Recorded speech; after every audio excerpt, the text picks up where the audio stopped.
దేవుని నామానికి స్తోత్రము.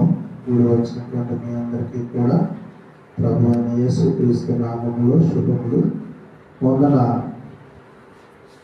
దేవుని బిడ్డలారా, ఈ సామెతల గ్రంథము 15వ అధ్యాయంలోని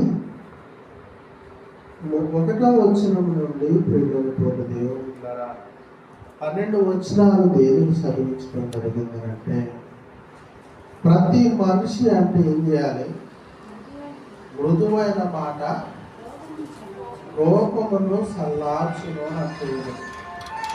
ఆమె హల్లెలూయా.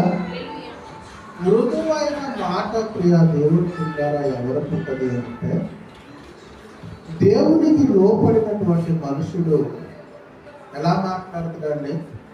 మృదువుగా మాట్లాడు. ఈ మృదువైన మాట దేనికి సాదృశ్యము అంటే, కోపాన్ని చల్లార్చగలదు.